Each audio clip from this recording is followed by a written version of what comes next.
먼저 이 기나긴 공부가 끝났다는 점에서 굉장히 기뻤고요. 또한 운 좋게도 경기과학고등학교에 붙을 수 있어가지고 상당히 기분이 좋았습니다. 제가 평소 해오던 대로만 한다면 충분히 할 수 있다고 생각했는데 그 이유는 항상 열심히 공부했고 또한 복습, 예습 모두 놓치지 않고 열심히 했기 때문에 저는 제가 경기과학고에 붙을 거라는 확실한 믿음이 있었습니다. 먼저 2학년 때 어머니께서 영재고등학교를 추천해 주셨습니다. 그 이유는 제가 수학과 과학에 관심을 보였고 또한 재능이 있었기 때문입니다. 그래서 저도 또한 영재고등학교에서 알아가는 과정에서 여러 가지 프로그램이 있다는 걸 알게 되었고 그에 따라 영재고등학교에 지원하게 된 것 같습니다. 10시부터 12시까지 행해지는 자습이 가장 힘들었던 것 같습니다. 왜냐하면 평소에 잠이 많은 편이었던 제게 12시에 학원이 끝나고 다음날 아침에 일어나면 너무 피곤한 상태로 생활이 지속되었는데 하지만 그럼에도 어느 정도 하다 보니까 금방 익숙해졌고 그에 따라 성실히 공부에 임하면서 영재학교 합격을 할 수 있었던 것 같습니다. 극복이라기보단 익숙해지는 것에 가깝다고 생각합니다. 평소 힘든 일이 있더라도 꼭 참고 열심히만 한다면은 어느 순간 그 힘든 일에 적응한 자신을 찾을 테고 저도 똑같이 처음엔 자습이 힘들었지만 계속 자습을 열심히 해가면서 몸이 적응하게 만들었고 그에 따라 자습이란 어려운 점을 잘 극복해낼 수 있었다고 생각합니다. 먼저 제 슬럼프는 3월에서 4월입니다. 그 시기에는 다른 친구들도 영재학교 입시가 임박했기 때문에 더 열심히 하게 된 것 같습니다.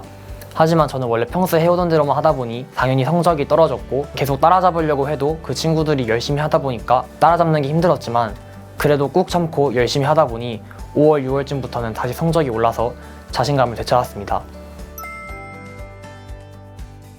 저는 복습보다 예습에 더 중점을 두었습니다. 선생님들은 항상 자신이 아는 것도 의심하라 하시면서 복습을 더 강조하셨지만 저는 예습이 저의 창의적 사고력을 더해주고 또한 제가 모르는 사실을 더 알게 해주는 공부 비법이라 생각했고 그에 따라 복습보다는 예습에 좀 더 시간을 할애하면서 열심히 공부했는데요. 그것이 저만의 공부법이었고 아마 저를 합격시켜준 원인인 것 같습니다. 할애한 시간을 보면 3대 7이었다고 생각합니다. 먼저 기본적으로 자습 시간이 2시간이었는데 그 2시간 내내는 예습에만 집중했고 또한 학교가 끝나고 나머지 2시간이 있었는데 그때는 1시간을 복습 그리고 나머지 시간을 계속 예습을 했었고 학원에 가서도 학원 쉬는 시간에도 계속 예습을 하면서 3대 7 정도의 비율로 복습과 예습을 가져갔던 것 같습니다. 제가 가장 좋아했던 과목은 대수입니다. 먼저 대수는 수에 대한 여러 가지 규칙과 또한 그에 대한 해를 구하는 학문인데 저는 기하와 조합 그리고 나머지 과학 분야들보다 대수에서는 간단하게 답을 찾을 수 있는 공식들이 머리에 여러 가지 떠올랐으며 또한 이러한 수들의 아름다운 규칙을 찾는 과정에서 저 또한 흥미를 느꼈기 때문에 대수가 가장 흥미로운 과목이었습니다. 제가 크게 부족한 과목이 기하와 물리였는데 먼저 기호와 물리 둘 다 그림과 도형 이쪽에 관련된 것인데 저는 이쪽 지능이 뛰어나지 않아서 그 기하와 물리를 쉽게 풀 수 있는 방법에 대한 고민을 여러 가지 했는데 이때 선생님들이 주신 프린트와 또한 선생님들이 가르쳐 주신 개념 그리고 선생님들한테 질문을 반복하면서 이러한 점을 조금씩 잡아나가면서 제가 못하는 과목을 그래도 평균 정도의 점수에 맞출 수 있게 노력했습니다.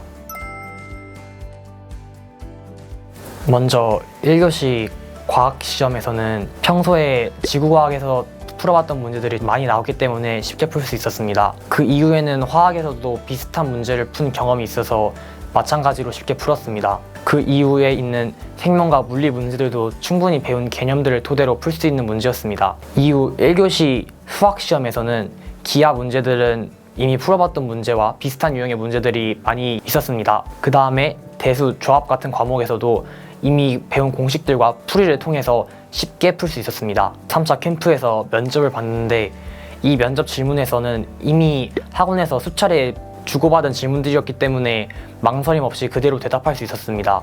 또한 과학 실험도 이미 화학 시간에 제가 한번 배운 경험이 있는 실험이었기 때문에 친구들에게 충분하게 제 의견을 말했고 또한 그를 통해서 좋은 실험 결과를 이끌었던 것 같습니다.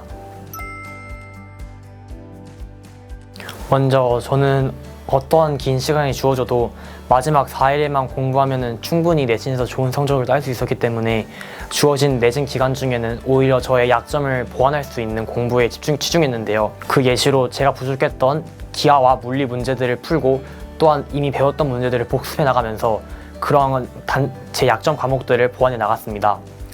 그 이후에는 4일 동안 열심히 내신에 집중해서 국어, 수학, 과학 이런 다양한 과목에서 100점 아니면 90점대의 성적을 유지했습니다. 먼저 수학의 아침 영재관을 추천한 이유는 선생님들 때문입니다. 저희 수학의 아침 영재관 선생님들은 글을 가볍게 넘기지 않고 깊숙하게 질문에 대해 대답을 해주시면서 저의 지식에 빈 곳이 없게 메꿔주셨고, 그러한 지식들을 토대로 저는 영재학교 시험에 가서 좋은 성적을 낼 수 있었던 걸로 기억합니다. 또한 여러 가지 문제들과 여러 가지 실험들을 직접 3차 캠프 때 준비해보면서 확실히 이런 실험들과 이러한 프로젝트 등이 준비되어 있어서 3차 캠프에서도 떨지 않고 충분히 잘 실험을 진행할 수 있었던 것 같습니다. 네, 먼저 영재학교에 들어간 이유는 제가 생물학자로서의 꿈을 키우기 위함인데, 저는 영재학교에서 저의 생물학적 지식 그리고 유전학적 지식들을 계속 탐구해 나가면서 그 이후에 우리나라를 대표하는, 또한 과학계를 대표하는 멋진 유전공학자가 되고 싶습니다. 주변 선배님들과 저희 부모님께서도 계속 언급하시지만 영재학교는 입학하기보다 들어와서 살아남는 게 더 어렵다고 말씀하시는데, 하지만 저는 이 힘든 공부를 버텨왔기 때문에 충분히 영재고에 들어가서도 잘할 거라 믿고 있으며, 제가 평소에 하던 대로 영재고에서도 충분히 제 재능을 발휘하도록 하겠습니다. 비록 지금은 영재학교까지 많이 남았다고 느낄 수도 있습니다. 하지만 막상 3월달이 되면은 그 남은 4개월 동안의 시간이 무엇보다도 빨리 흘러갑니다. 내가 지금 하는 공부가 미래에 대한 공부에 충분히 도움이 될 것입니다. 또한 그때 가면은 막상 내 지식이 맞나 싶은 의구심만 커져 공부를 제대로 할 수 없게 됐는데, 이런 점에도 포기하지 않으시고 꾸준히 공부를 하신다면 영재학교 합격도 불가능한 일이 아닐 것입니다. 먼저 항상 부모님께서도 제가 자습이 끝난 시간에도 데리러 와주시고, 또한 간식 같은 걸 저한테 주시면서 제가 공부에 집중할 수 있도록 도와주셨는데요. 항상 사랑하고 감사하고 있으며 앞으로 영재학교에 들어가서 또한 제가 앞으로 커서 좋은 성과 계속 보여드리도록 하겠습니다.